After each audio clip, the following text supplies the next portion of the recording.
Comme le dit l'adage, il n'y a pas de sot métier. Cela dit, toute activité mérite salaire.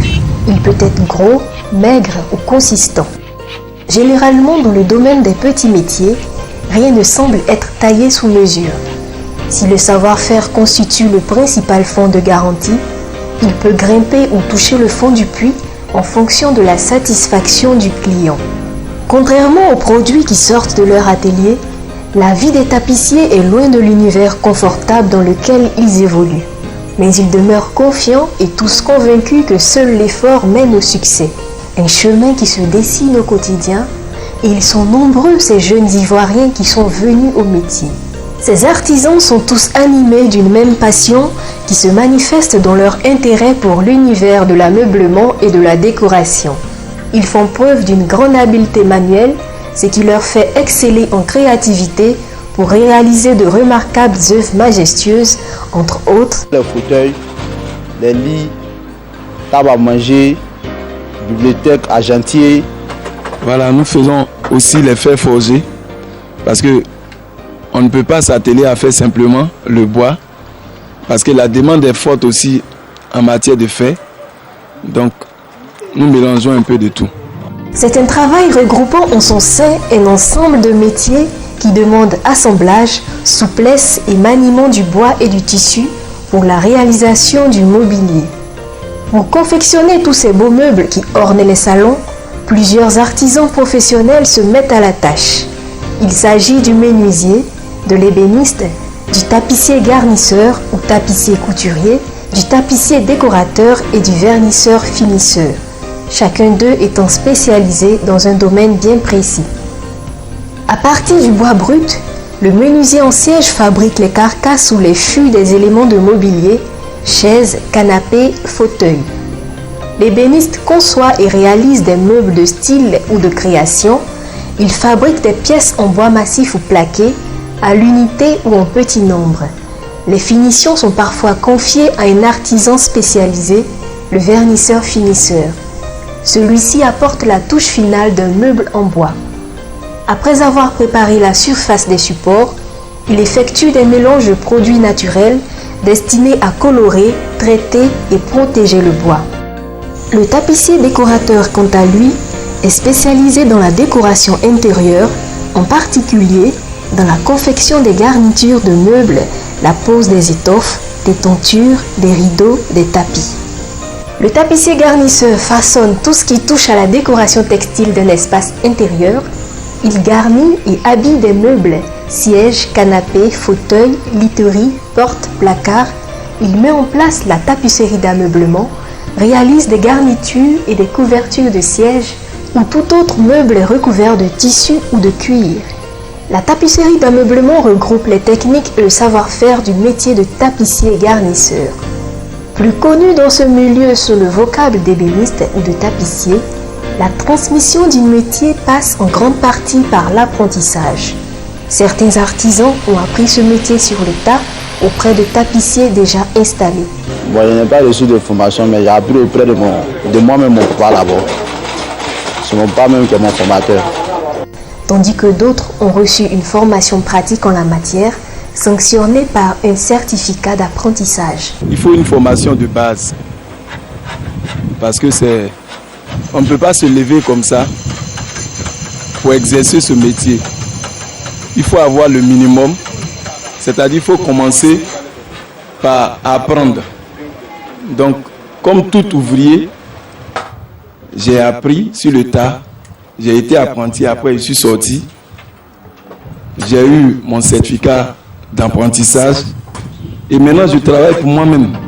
Pour exécuter leurs travaux, les tapissiers utilisent un nombre considérable de matériel. On a besoin du bois, la mousse, tissu, vernis, colle à bois.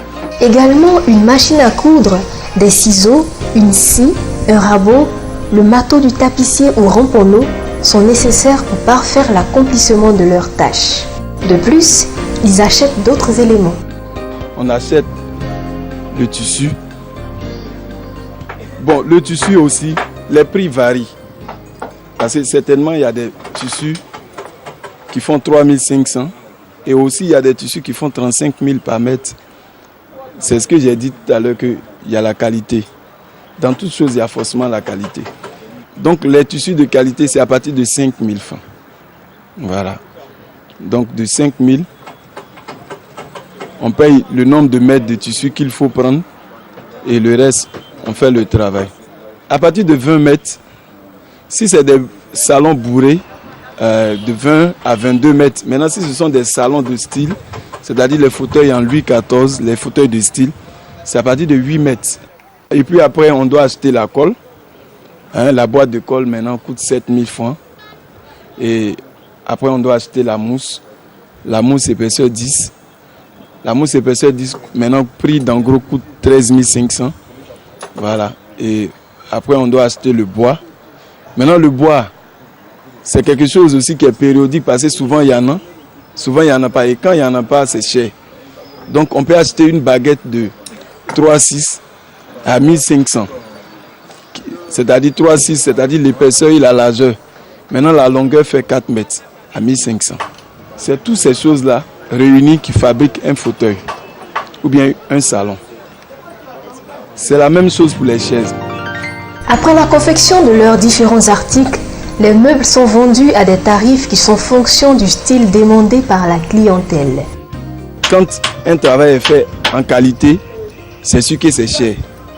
Voilà, c'est pour ça, quand vous arrivez dans d'autres ateliers, il y a des meubles qui sont à 500 000. Il y a d'autres même qui haussent jusqu'à 1 million. C'est vu la qualité. Et si la qualité est de mise, c'est sûr que le prix sera grand. Il y a des lits qui peuvent coûter à 50 000. Il y a des lits qui peuvent coûter à 300, 200, 100. Comme les salons aussi. Il y a des salons de fauteuils qui peuvent coûter peut-être 100 000, 200 000, 300 000, 400 000 pour aller, quoi. Chaque meuble a son prix, quoi. Bon, le plus cher peut coûter au moins 500 000. Le moins cher, 50 000. C'est un métier qui leur permet de subvenir à leurs besoins. Je prends ça pour nourrir ma petite famille avec mes apprentis. J'arrive à payer ma maison, j'arrive à nourrir les enfants. C'est un métier qui est noble, c'est un métier qui nourrit son homme. Ça te rend autonome, ça te permet de t'épanouir. Il ne faut pas croire que seulement c'est le papier qui fait manger son homme, quoi. C'est-à-dire qu'on peut ne pas faire papier et puis faire autre chose, c'est-à-dire apprendre le métier et puis vivre mieux. Par exemple comme moi. Moi, je n'ai pas trop de grand niveau à l'école. Il y a un nouveau CM. Aujourd'hui, avec ce que j'ai appris, vraiment, je suis à l'aise, je n'envie pas quelqu'un. Le gagne-pain de ces tapissiers représente tout pour eux, malgré les difficultés qu'ils renferment. C'est-à-dire ce sont des personnes qui n'ont pas acquis la formation, mais qui ont des moyens et qui vont voir des fabricants qui les fabriquent ces meubles-là. Et eux, ils les revendent à des prix exorbitants. Beaucoup font que dans ce métier, il y a des faux et il y a des vrais. Parce qu'ils n'arrivent pas à utiliser forcément de vrais matériaux. Mais nous sommes limités parce qu'on n'a pas les moyens, justement. Voilà. Donc quand on vend, il faut qu'on attend forcément. Parce que déjà, on a des charges. Il faut payer la maison, il faut payer le courant. Donc, tout de suite, on ne peut pas fabriquer 3 parce qu'on vient de vendre 2. Et c'est ce qui nous complique un peu. Pour pallier à leurs insuffisances, ils ont décidé de se constituer en association car selon eux, c'est ensemble qu'ils peuvent affronter tous les obstacles. Ici, nous sommes organisés en association pour mieux se défendre parce que vu certains contraintes au niveau de la loi fiscale, donc ça nous contraint souvent à se réunir. C'est pour cela que nous avons constitué une association pour qu'on puisse mieux se défendre. Il faut dire que les problèmes ont diminué parce que ce que l'association nous apporte en groupe, d'une manière individuelle, nous n'avions pas. C'est-à-dire l'association, ce que nous payons comme taxe individuellement a réduit parce que nous sommes en association. Voilà, donc ça nous a apporté beaucoup de choses. On s'est mis en association pour que tout ce que les gars nous font comme des fauteuils importés, des trucs importés qu'on nous envoie. Nous voulons nous mettre ensemble pour que nous aussi, nous pouvons faire pour nous, pour savoir aussi qu'en Côte d'Ivoire, il y a des ébénistes et il y a des tapissiers en Côte d'Ivoire. C'est pour ça que on s'est mis ensemble pour pouvoir travailler. Cependant, la gestion quotidienne de leur association connaît aussi ses problèmes. Pour faire des dossiers, pour s'approcher de l'État, pour savoir qu'ici, en Côte d'Ivoire, il y a les ébénistes qui sont là, mais ils n'ont pas de moyens. C'est maintenant la chambre de métier s'approcher de nous. Et quand on a fait élection, on a pu connaître un président à la chambre de métier qui est Bamba Kassoum, aujourd'hui que nous sommes là. Et la chambre de métier m'a sollicité encore et je suis nommé là-bas encore. Donc au fil et à mesure, on était au félin, mais aujourd'hui la chambre de métier est là. On va chercher à approcher des partenaires qui peuvent nous aider pour qu'on avance. L'association est certes une solution, mais elle n'arrive pas à elle seule à résoudre toutes ces lacunes. On n'a pas de partenaire pour nous aider. Si un partenaire veut nous aider, il n'a qu'à venir, on n'a pas de problème. On peut signer une garantie. Il faut des machines qui te coûtent. Des machines coûtent, il y a d'autres qui coûtent 500 000, 600 000, on n'en a pas. Il est possible de devenir partenaire des tapissiers et donc de s'investir dans le business de confection de meubles. Nous demandons des partenaires qui ont des moyens, qui sont en train de créer des banques, de s'approcher des présidents des secteurs pour les mettre ensemble, vous voyez les idées, aider-les pour qu'on puisse avancer. Qui vont venir nous encadrer, ça veut dire qu'une banque, forcément, si tu vas dans une banque, quand une banque te donne l'argent, il a tout son intérêt dessus. La banque va te dire, voilà mon intérêt. Vous discutez avec le bailleur de fonds. C'est que nous, on veut, si eux aussi sont prêts, on travaille pour eux. Même si on veut travailler pour 10 ans, on travaille pour eux, on sait que dans 10 ans, il y a payé crédit, je suis un fonctionnaire. Je peux aller m'inscrire, comment on appelle, pour que demain, je gagne mon retraite. Parce qu'un Natinien, il a 15 ans de retraite. Mais aujourd'hui, depuis 2000, je suis dedans. Je n'ai même pas aucun papier qui prouve que je vais aller à la retraite. Et si je deviens à la retraite, où je vais aller m'arrêter? Si une pièce ne me connaît pas. S'il y a quelqu'un qui vient, il nous envoie aux impôts. On signe un contrat, on va à la CNPS, on est déclaré, on travaille pour la personne. On finit de chaque fin de mois, on verse. Jusqu'à même 10 ans, à 10 ans, ça revient à nous. Il a toujours nos partenaires, on va tous signer un nouvel contrat. Donc c'est peut-être l'appel qu'il fait à tous les Ivoiriens. Personnellement, on attend beaucoup du gouvernement. Voilà, parce que c'est celui qui a... C'est le gouvernement que nous voudrions interpeller parce que la jeunesse se repose sur l'État, je vais dire sur le gouvernement. Donc on a besoin d'aide. Nous les interpellons, nous voudrions qu'ils nous aident. La participation à cette activité sera bénéfique à celui qui veut la développer. L'appel est donc lancé aux jeunes encore hésitants à s'approprier de ce savoir-faire afin d'en faire leur métier. Je voudrais dire à toutes les jeunes de Côte d'Ivoire que il n'y a pas de sot métier. Tous ces métiers-là que nous exerçons sont des métiers de fabricants.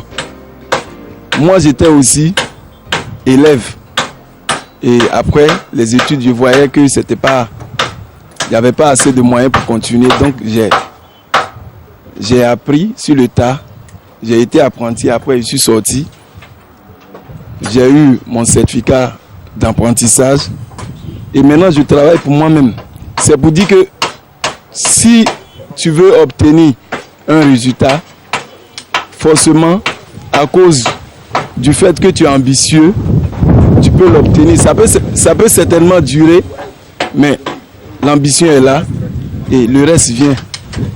Voilà. Donc, je demande à toutes les jeunes de s'y mettre, de croire à la jeunesse de Côte d'Ivoire et de faire ce qu'ils peuvent pour avancer.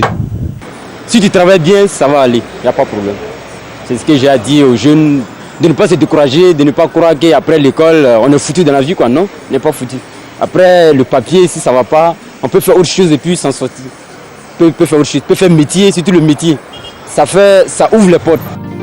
Le métier de tapissier ou d'ébéniste est riche de façon pratique pour celui qui l'exerce, car celui-ci devient maître dans l'art du maniement du bois, mais également participe à l'embellissement de tous les espaces intérieurs.